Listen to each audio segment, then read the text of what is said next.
मन नहीं मारा करी सका, न तन पांच पहारी। मन नहीं मारा करी सका, न तन पांच प्रहारी। सील साच सरधा नहीं, अजहू इंद्रियोधारी।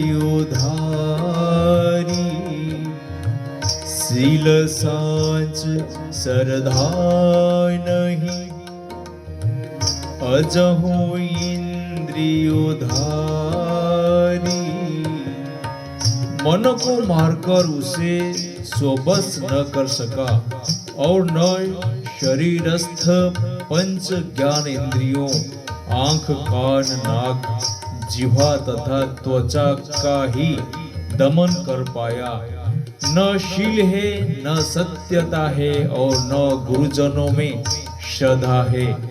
आज भी इनकी इंद्रियां नंगी है, अपने बस में नहीं है।